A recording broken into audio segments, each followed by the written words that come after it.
Well, welcome to the Interventional Cardiology Virtual Education Summit presented by Johns Hopkins University School of Medicine at CardioCare Live.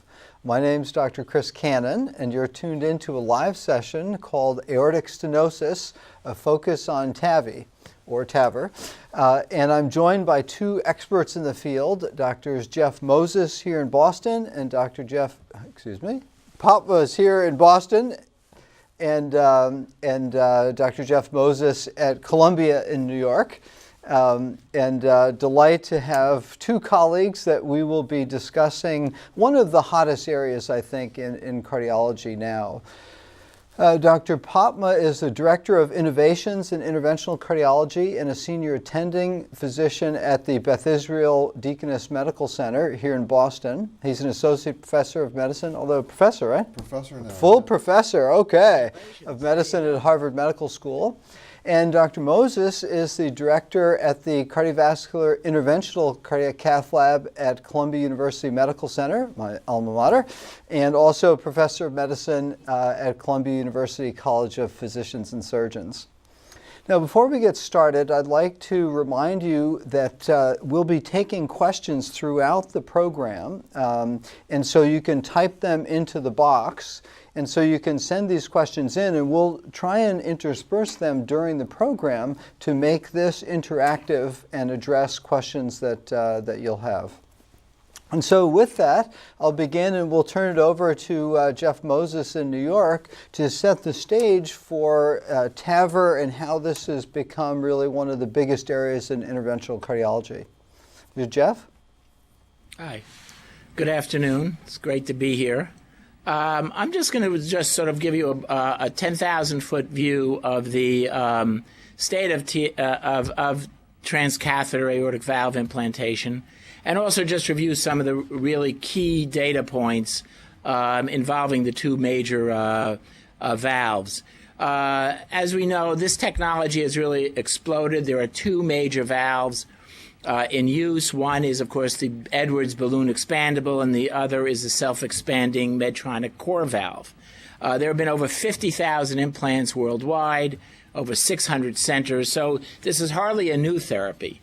On the academic front, there's an explosion. In 2012 alone, there were over 370 peer-reviewed articles published in this field, and it's obviously a booming area of clinical research. At Columbia, we have seen this reflected certainly in our case numbers, and we're now heading towards 600 cases total, with over 350 done just in the previous year.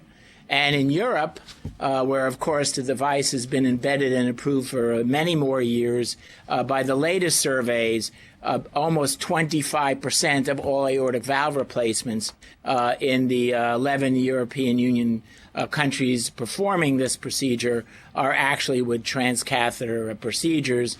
And as a matter of fact, last year, the valve procedure has actually been incorporated in the guidelines of the ESC for valvular heart disease, with a class 1 indication for patients not suitable for AVR, and a class 2A indication for those who are at high risk, who are also surgical candidates, pending a heart team assignment to one therapy or the other.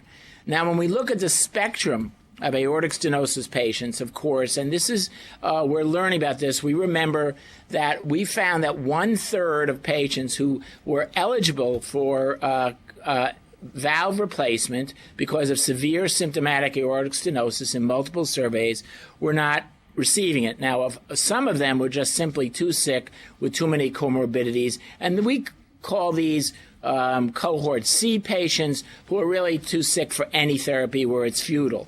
However, the group where there's no equivocation about its use is, of course, the extreme risk or the inoperables, and we'll review the evidence for that in a minute or two.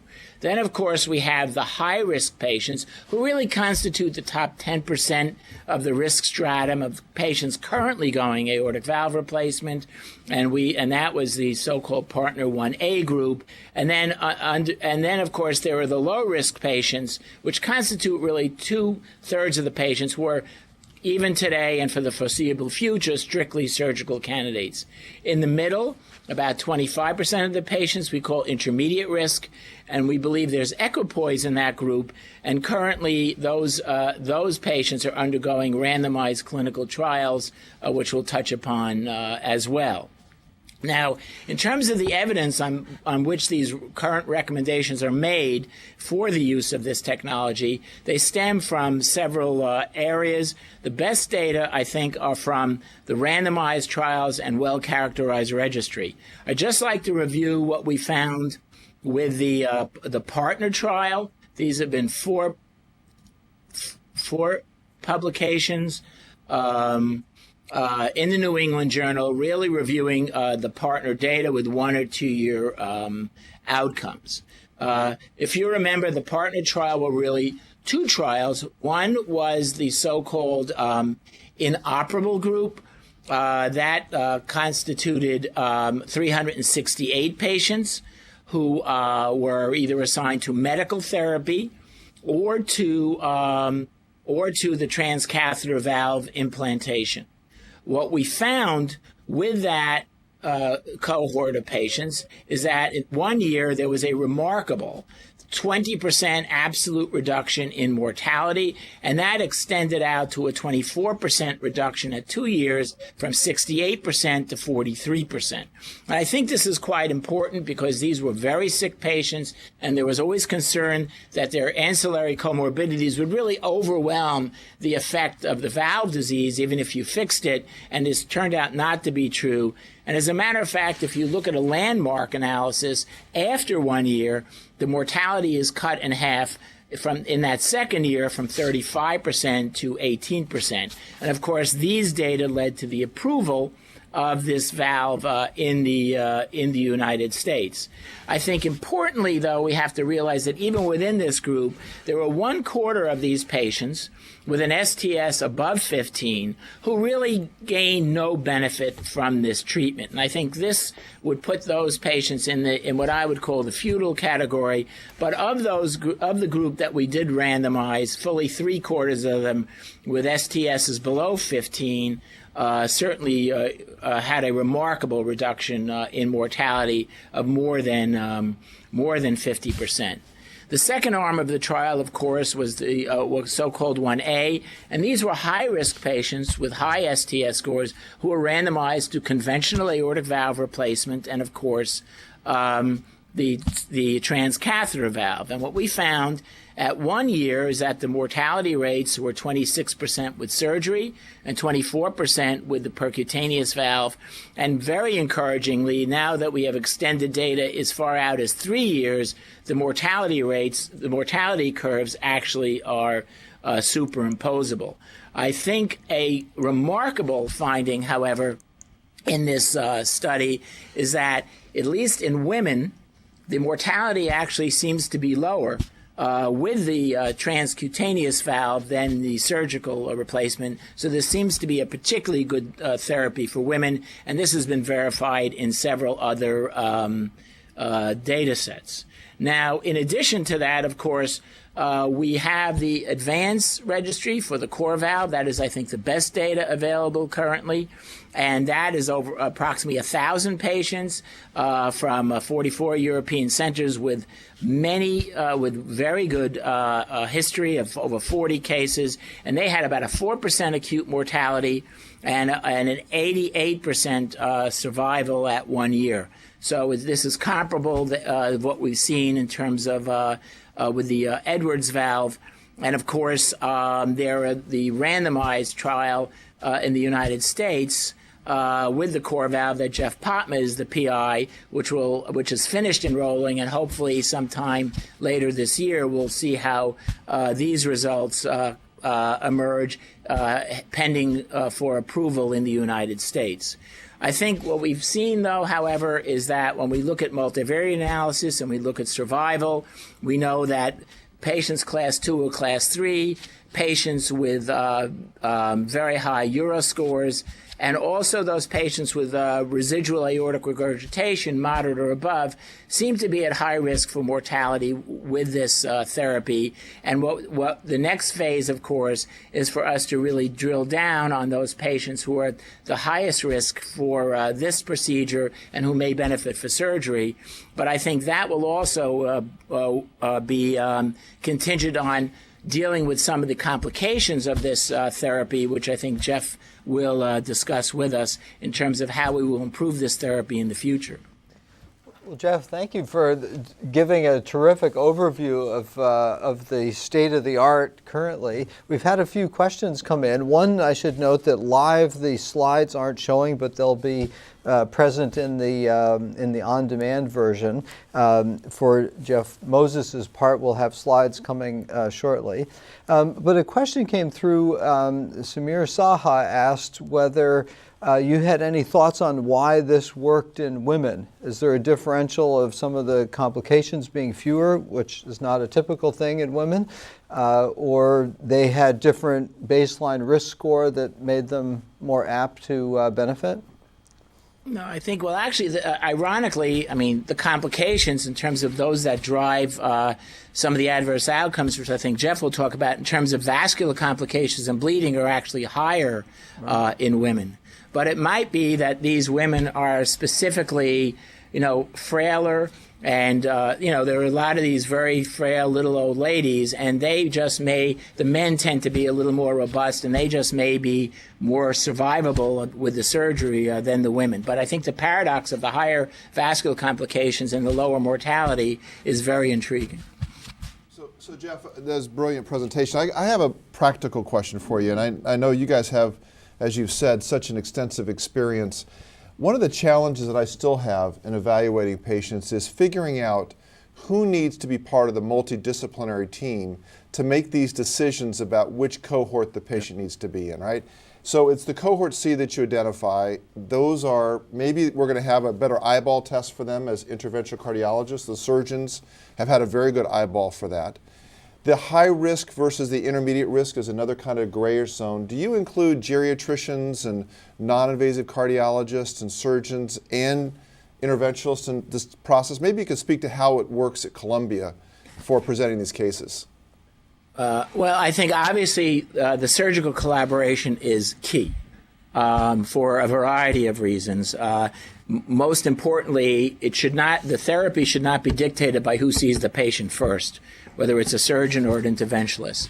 I think the imagers are key because, as you know, the diagnosis of aortic stenosis isn't always so simple, especially with these elderly patients with low gradients and normal ventricular function. And I think that's a very key part of it. And another aspect which we've worked on, of course, we have Phil Green in our group, who's one of our senior fellows who's emerged with superb data, is really quantifying the frailty aspect. Right.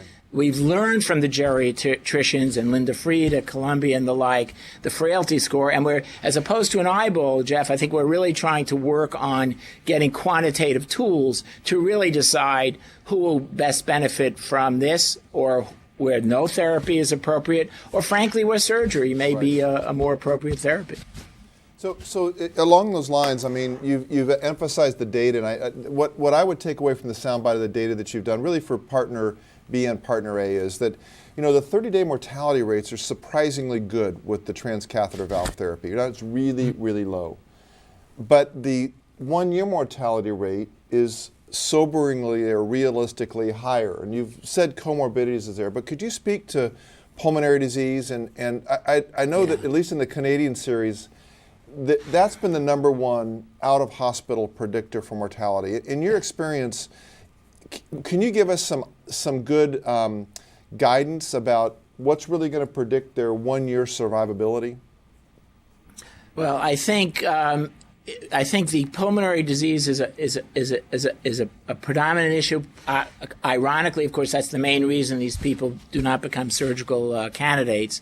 When you look at the mortality after the acute period, of course, there are heart failure mortalities, and I think that is another aspect of these ventricles that are really, have diastolic dysfunction or fibrosis, and you don't really cure the heart failure in spite of curing the aortic stenosis. But the comorbidities, and especially the pulmonary comorbidities, are really predominant in terms of the late mortality.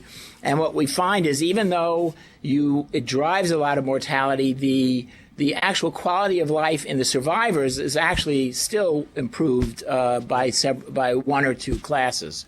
So I think we really need to understand.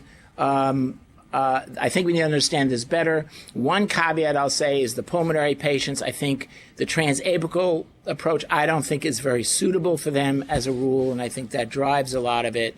But I think my tendency, obviously, would be for a low-impact, transfemoral, maybe non-intubated, conscious sedation approach for those patients, and maybe we can even improve those outcomes with those patients. That's terrific.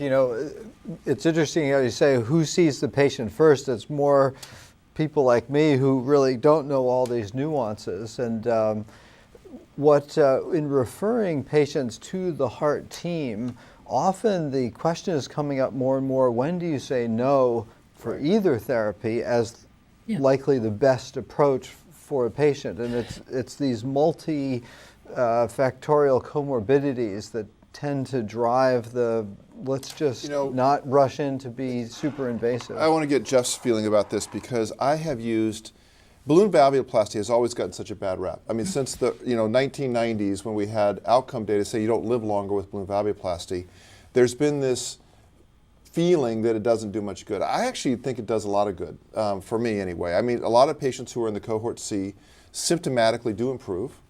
We don't necessarily think they're going to live longer, and we know they're all probably going to reach stenosis, but at least their symptoms are a little bit better. And it has allowed us at least to figure out if these patients can tolerate the stress of even a balloon valvuloplasty in order to understand whether they'd be good candidates for transcatheter valve therapy. So, I mean, Jeff, what's your feeling about balloon valvuloplasty in these patients who you really can't decide if they're appropriate candidates for transcatheter heart valves? Use that very frequently. Interestingly, when you looked, even though the numbers are small, when you looked at the B group, where the vast majority actually had balloon valvuloplasty, it was associated with an improved survival, in spite of critiques of the trial based on the use of balloon valvuloplasty. But we frequently use it as really a test to see whether there will be clinical improvement and meaningful improvement, and sort of bridge them, not to surgery as we used to, but potentially bridge them to the transcatheter valve. Or if there is a lack of improvement and no meaningful quality of life benefit, then we will put them in the inoperable group. Can I ask Jeff a controversial question? Yeah. So look, you've made this juxtaposition of what's happening in Europe, with 25% of the patients getting, transcatheter aortic valves in Europe for lots of different reasons for that. And then you've also shown us some very, I think, superbly performed randomized clinical trial in the United States that has been sequential in its demonstration of benefit. First from those patients who weren't operable, then to those patients who were high risk, and now into this intermediate group of patients. And my question for you is, and I'm going to look at the emotions on your face to get your reaction to this question. I'm usually a pretty dead giveaway. Should the FDA be congratulated in some sense for making us do the studies that nobody wanted to do so that we have definitive answers? Or should we take more of a philosophic approach and say, let doctors have this technology and see how it sorts out? Well, I have two feelings. First of all, on the surgical arm, the high-risk arm, I think it was absolutely the right trial. First of all, we learned what surgery is really about. And there were some surprises, and positive surprises about it. And frankly, we forced a lot of surgeons to do surgery on patients they were previously turning down, and they were stunned about how well they did. Yeah. So it opened the door to them, seriously. I mean, the stroke rates, the mortality rates. Remember, the STS score of the surgical arm in Partner 1A was 12. Yeah. And the mortality was 8. So that was. I think that's a key part. I'm not sure. I mean, Honestly, the one, the inoperable randomization, I had some issues with. It had to be done. It got the therapy, it got the therapy out. But as you know, in your trial, you did not have to do that, and I think that's the last time we have to do it. Certainly in intermediate risk. Now, I just think you need to understand that. And right now, until the technology evolves, I think it has no place in the in the low risk patients. But I think the FDA forcing the randomization really changed the field. Yeah. Now, you also Don't you think so, Jeff? Oh, I mean, absolutely. I mean, it's the hardest thing to do is to randomize these patients. But that's where you've said the interdisciplinary team is key. I have learned how to explain the risks and benefit of surgical aortic valve replacement very well to my patients, and sometimes it may be the better therapy for them. So I really think that this has been a very important milestone for us. Yep. Now, you mentioned imagers as a key player in this team, and how much does mixed and mostly mitral valve disease factor into whether you can or can't do TAVR? Well, there's several different levels to this, and I'll let Jeff speak to the partner data, but we excluded moderate and severe mitral regurgitation from the IDE trial for CoreValve. So if there was moderate to severe or severe mitral regurgitation present, then those patients were not included. And I think that in many ways, a lot of us felt that that was a missed opportunity to study that. The European registry data suggests that at least you improve by a grade, maybe more. And so now we have started an expanded use registry where we're actually studying patients specifically who have aortic stenosis and moderate or moderate severe mitral regurgitation in order to understand whether or not they benefit. And without knowing any data, I think they probably are going to benefit, and maybe that was a bit of a missed opportunity. Functional mitral stenosis is more of a problem, particularly when it's due to MAC. And we have not had severe mitral stenosis due to MAC allowed in any of our studies so far. The moderate is an exclusion, but that's kind of a gray zone. So I think we need to study this because I think the concomitant mitral valve disease does affect it. I'll bet they're going to get better. I think, Jeff, you have some data from Partner in the Core Lab suggesting they do. I mean, obviously the severe MR was excluded, but as you know, in Core Lab readings, there's always some that get through on the Core Lab as moderate to severe. And there was improvement. And John Webb has demonstrated this as well. And I think our surgeons have known this for a long time. They will replace the aortic valve and then look at the intraoperative echo and reveal that as well. So there may have been a higher interprocedural morbidity, but ultimately they benefit with a reduction in MR. And it makes physiologic sense, right? You reduce the outflow stenosis, and that's going to make the regurgitation a bit less. Yeah, I mean, because in the trial phase, like, 2 years or so ago, people would be excluded. Correct. Because they had either lots of MR and so that could be less of an exclusion, I suppose. Right. But well, for commercial use, I don't think it is an exclusion of SAPIEN, right. and we are studying it now in the CoreValve trial. So those patients can get in. And they're going to be difficult patients. The other area that's kind of a gray zone is the low gradient, low output, which has really been a gray zone for a diagnosis, as Jeff said. Some of them don't really have significant aortic stenosis, or if they do have aortic stenosis, it's bad because it's associated with bad ventricles. And so either from myocardial fibrosis, if the EF's normal, and if the EF's abnormal, just due to dilatation. Well, how often do you actually cross the valve and do measurements versus relying on echo these days? I don't know, Jeff. What are you doing? What are you doing at Columbia? Well, obviously, if they have an unequivocal gradient, we don't bother anymore. But a very high percentage of these patients have reduced ventricular function, gradients that are in the gray zone.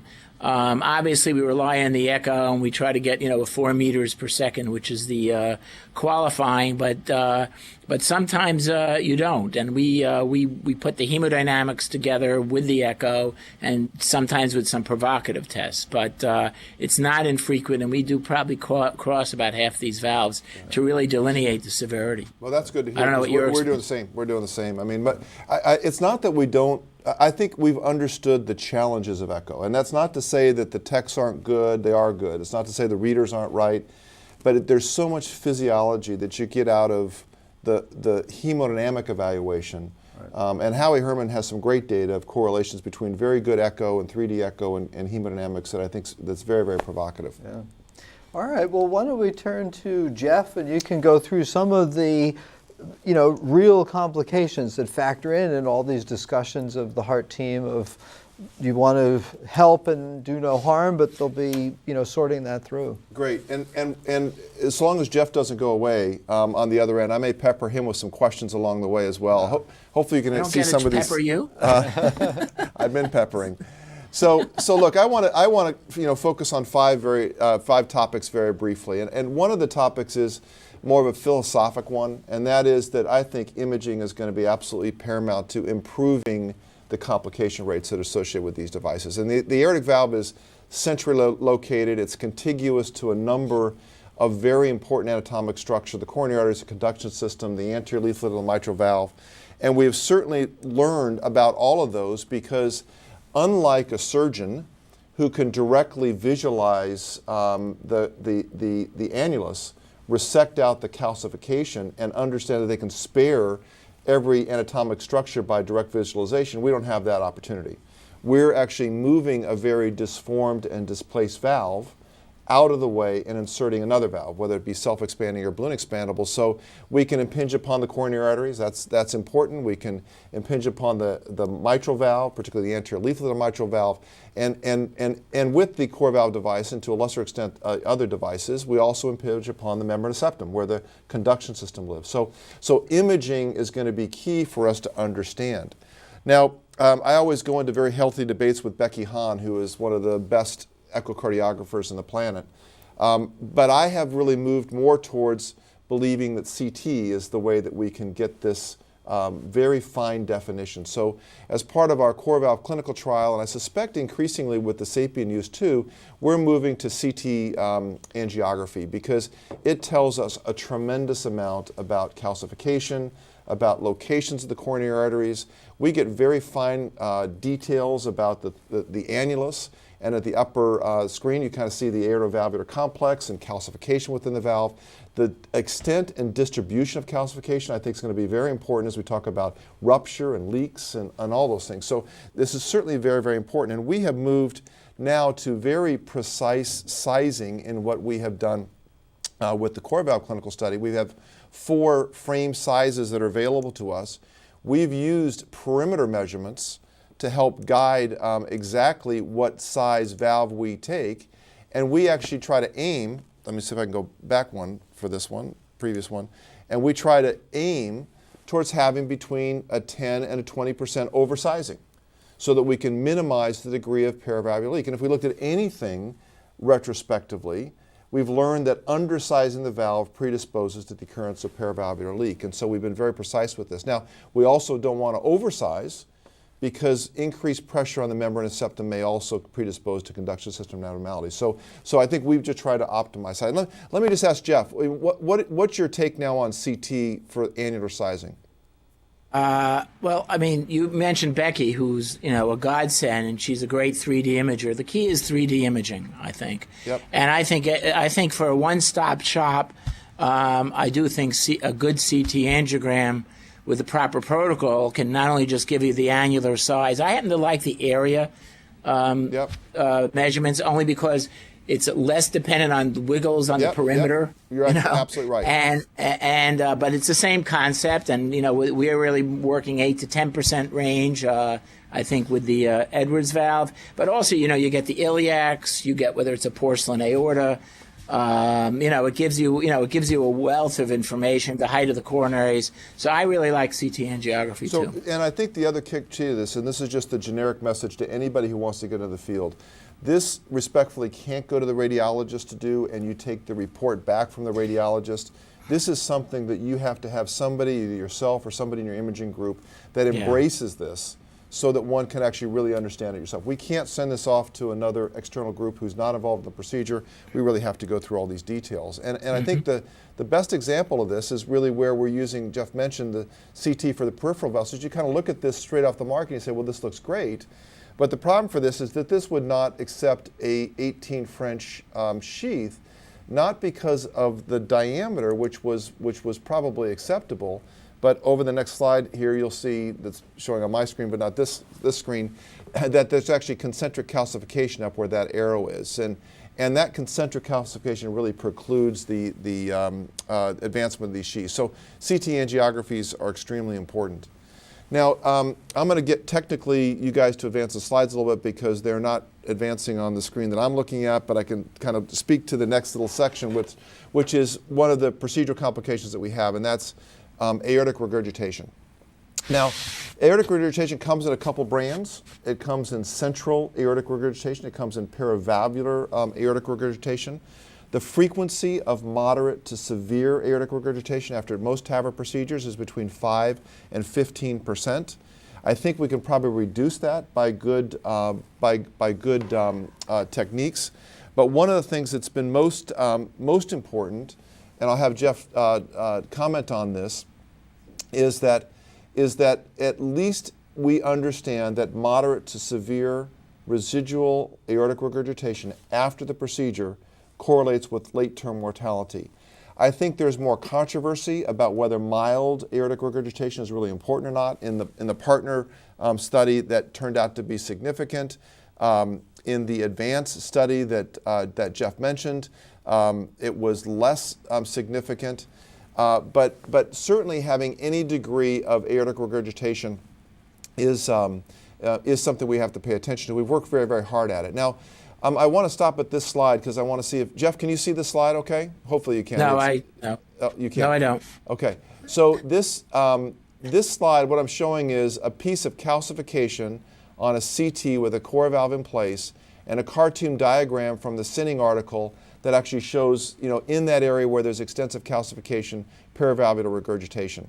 Mm-hmm. So we work very hard from a pre-procedural planning perspective to understand where we might have to do post-dilatation. And we try to understand the hemodynamics immediately after the procedure. Of course, we look at echo. And so, Jeff, I just kind of ask from a discussion purpose, has your approach to post-dilatation or to sizing changed over the last 6 months or a year in order to reduce the frequency of regurgitation? Yes, one point that you should know, which is not published yet, by the way, as we extended the data set in the Partner 1A, that effect of mild AR mortality is now gone. Yeah, that makes sense. So it really conforms more to moderate and severe. No, I think we're using, of course, more of the area and the perimeter work, either on the echo or on the or on the CT, and I think that specific sizing is key.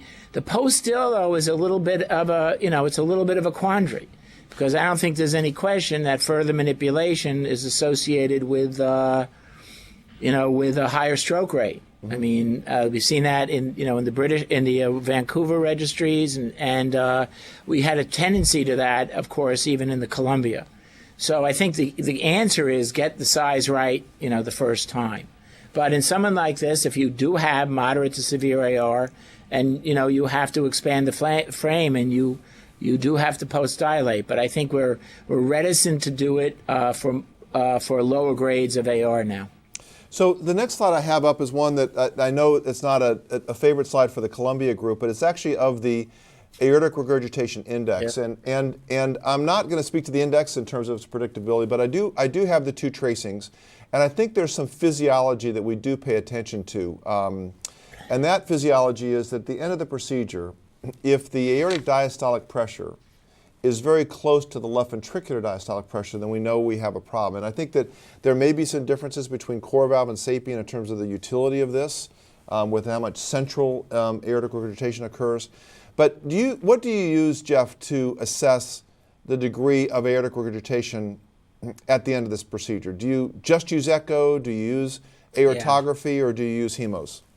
No, echo is really our gold standard, and we still do it with transesophageal echo on in every case with anesthesia. As we move to a less invasive modality with maybe conscious sedation, that may be less, and maybe we will be relying more on maybe aortography in those with normal renal function. This index is not, if you have a change in the diastolic pressure from AR, that's not subtle, and you'll see it. Right. You'll see it on the echo. And we don't really cross these valves to ascertain this routine basis. I think that's going to be a difference between commercial use and core valve, because we do, and I think it's because the valve sits higher and it's supraannular and it's porcine and it has less. We don't really see central AR after the procedure, so we do use these, and I think there will be a little bit of diversity of the different camps in terms of that. But I appreciate your comments. We try all three, and I think it's probably going to be device dependent. Now, let me get to the next topic. I'm going to move through some of the stuff relatively quickly. That's stroke. I'm very sobered by the diffusion-weighted MR data that suggests that there's a lot of embolic debris that goes north after these procedures.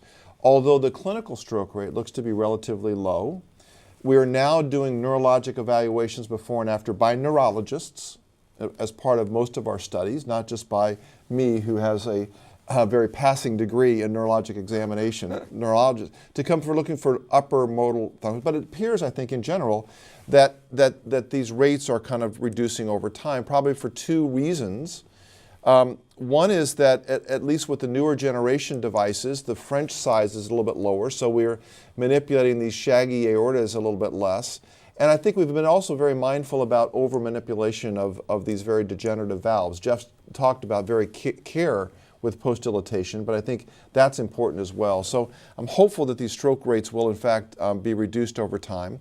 They appear to be within the first 48 hours or so, but and they are higher. And when I talk with patients about stroke, I do say that there is a small increase in stroke rate with TAVR compared to surgical aortic valve replacement. But I think the longer term data, we really have to sort out if there's really a true difference that persists over time. Now, I'm going to stop on this slide, and I'm going to just ask Jeff what he thinks. We have embolic protection devices that are in development phase. I mean, Jeff, what do you think? Are we going to have an embolic protection device with all of our TAVR procedures in the future, or is this rate low enough that it won't be worth the clinical effort? Well, I think it will be. My feeling is that there's an irreducible rate of embolization just from the expansion of this frame in a calcified valve. And when you look at the hits, that seems to be the main cause of it. And frankly, this whole thing about aortic manipulation and transcatheter crossing is belied by the fact that the transapical stroke rates are the same as the transfemoral. Yeah. So to me, it's as they said in the to paraphrase Bill Clinton's campaign, it's the valve, stupid. Yeah. And there's going to be a shower and I think these devices are going to be important. And if it's low, let's say we get it down to 2%, I think we can still cut it to 1%, and that's important to the patients. But also, if we're thinking of extending this to lower risk groups, we cannot have a rate of 2 or 3%. Yeah. I mean, it has to be in the 1% range. Yeah. Now I'm going to move on here, but as I'm moving on to the next slide, I want to just throw this out there. I have been impressed that we have used aspirin and Plavix as our anticoagulant, but there's a lot of atrial fibrillation that occurs in these patients immediately afterwards. And I've kind of in the back of my mind thought, maybe the better anticoagulation regimen is going to be heparin, warfarin to prevent some of these embolic events when the strokes occur after 48 hours, which they do in about half the cases. Jeff, is that crazy to think that we should have a low threshold for moving to warfarin, understanding it's a hard patient population to anticoagulate? Yeah, well, I mean, I hear what you're saying, and of course we have, the Canadian data indicating that their episodes of PAF will correlate with strokes, and there's a very stroke-prone population. But the other side of it, of course, is the phenomenon that we saw, for instance, at the late follow-up of partner. The inoperable partner 2s, Bs, rather 1Bs, and we found there was a higher stroke rate going out, past a year. but it was mainly hemorrhagic strokes right. from falls because they became more mobile. Right. So right. you have to balance that out. And I think I don't think the AFib story in terms of the PAF post-op is totally sorted out. And I'm still wary about the risks of Coumadin in this population, even though a large percentage of them are on it because of, what 1/3 of them at least have atrial fibrillation. I don't know what it is in the core valve study, but it's a very high percentage. Yeah, and by definition, they have high CHAD scores, so then you're trying to figure out whether it's really smart to anticoagulate a 95-year-old, But these are the challenges, right? Because bleeding is an issue, and these are the challenges. Let me just touch on one other complication and then just give a quick future perspective, and maybe we have a couple minutes for discussion. Is it, conduction system abnormalities are relatively common after the core valve implantation. I think all of the ones that really expand across the aortic annulus. Pacemakers are required in about 20% of patients. I think that the area is really making sure that you minimize the depth of implantation with the core valve device in particular, keeping it at 4 millimeters or less.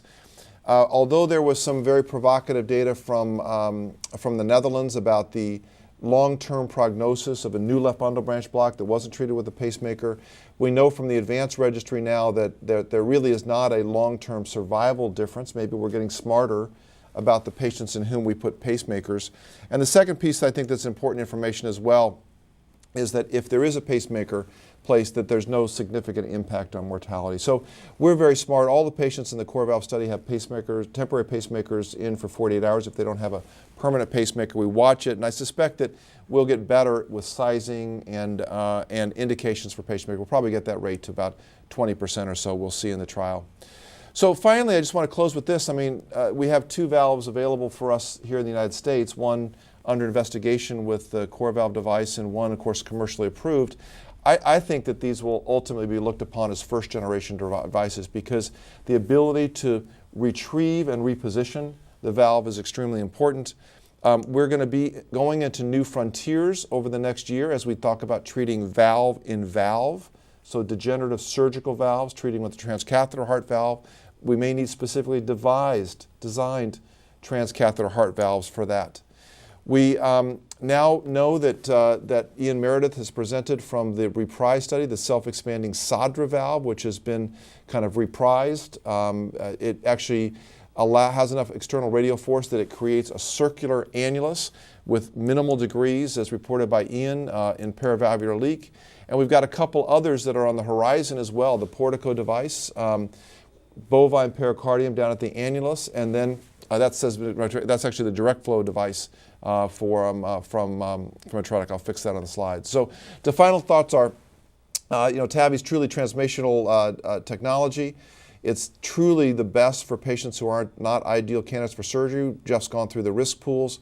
I think we can mitigate the complications by better techniques, but I think that the newer generations of the valves will just be better. And they'll be better because they're going to reduce paravalvular leak, potentially they can reduce stroke, and they'll be retrievable and repositionable. I think that's going to be incredibly important. And I suppose that plus or minus embolic protection as another. Dr. Karimi asked what your thoughts were about the Portico valve. So the Portico valve, if I were a simplistic business person and I looked at the core valve device and the Portico device right next to each other, I might see some similarities between the two. It's a long, self-expanding nitinol frame. It looks about the same, but there's some very, very important differences between the two. And one of them is that it's bovine, not porcine pericardium. And secondly, that there is the valve is positioned the annulus with the Portico device, where it's supraannular with the Medtronic device, core valve device. Now, as it turns out, the St. Jude engineers have done a brilliant job with shaping the bovine valve so that even though the valve is out of round, it's not in the round shape in the annulus because it doesn't have the radial expansive force to make it. There's redundancy of the valves that prevents any kind of regurgitation, which is good. Of course, the idea for the Portico device, at least one of the pieces, is that it has less radial expansive force, and maybe the pacemaker rate will be less. And the additional advantage of it is it has some general repositionability. So if you start to deploy it, you don't like the positioning, you can retract the sheath back onto the device again, repositionally, and then go to the device. So these are iterative steps forward. There are some very, very clear design differences between the two, and the design differences were really meant to reduce the complications, both in terms of pacemaker rates as well as repositionability. That's terrific. Well, it's a wonderful review by two of the leading experts who have led the trials. It's tremendous for me, who see more and more patients referred from all over New England for evaluation. I have to say probably half the people get turned down as it's too early or it's too many comorbidities, and the notion of doing the test to see just how bad is the aortic stenosis as part of the valvular and heart disease, does come up. So a very interesting time, but these are just about the hardest patients to care for. Well, I mean, Jeff can comment too. I mean, it's Mark Reisman, who's a good friend of many of us, said very, very early on, he says, it's not a procedure, it's a career. And that couldn't be more true. I mean, if you step into this aortic stenosis arena, you have to be ready to deal with an hour per visit with family members, because everybody comes and it's a complicated issue to explain. You have to take care of them before, and then once the valve in place, you own them afterwards. And I don't say own them in a bad sense. I mean, they have things that go on. Jeff mentioned heart failure, but they have a lot of other comorbid diseases that have to be managed, and we all own that. So, I mean, Jeff can comment. I don't think I've ever worked harder in a disease state in my entire career. This is hard stuff, and you have to be committed to it. Yeah. Jeff, we have our unit. Yeah, we have our unit actually interacting with the geriatricians as part of a geriatrics initiative actually at Columbia. But let me just say that there's also a philosophical aspect to this from the patient's perspective that you have to regard. And I learned this from my dad, who, by the way, had an Edwards transcatheter valve. And you have to respect their priorities. They may have a different weighting of complications and trade-offs that we have, and that's where I think the interaction with the patient that you discussed, Jeff, and the family is so critical, because at the end of the day, you have to respect their wishes, and they're usually matriarchs and patriarchs surrounded by an array of people, and you have to learn how to communicate with, I think, the patient in a slightly different way than we're used to. Well, I want to thank both of you for a tremendous program. As these are designed, we're supposed to learn, and my not really knowing much other than we need to call the heart team. It's terrific to get all the, and see the amount of work that's coming, that this is really a field in rapid evolution. I want to thank all the participants for joining us. And also, really appreciate all the input that you have. Any closing comments that you want to leave the audience with? No, just that I think you mentioned the personal. I mean, I have to say that the quality of life issues that Jeff has mentioned is really important. I mean, people are not looking to run marathons; they're just looking not to be breathless, and that's a very, very important piece to this. Is that they're not really asking for much, except they want to feel better and maybe live a little bit longer. And I think that's the most gratifying part of it, when you see a patient back at 6 months or a year and they've been running around with their grandkids for the last year. That's what really makes a difference. Yeah. Oh, that's terrific. Well, thank you both very much. I want to also thank many sponsors of this program, Cardiac Care Live: Daiichi Sankyo, Lilly, Abbott Vascular, Medtronic, and Boston Scientific, who've supported this important educational series. For the audience, please remember to fill out the quiz and questions at the end of the session. That will get you the CME credits. And please stay tuned for our next session that will talk about interventions in peripheral vascular disease. And Dr. Robert Shanefield from the Mass General will join me. So thank you very much for joining this program.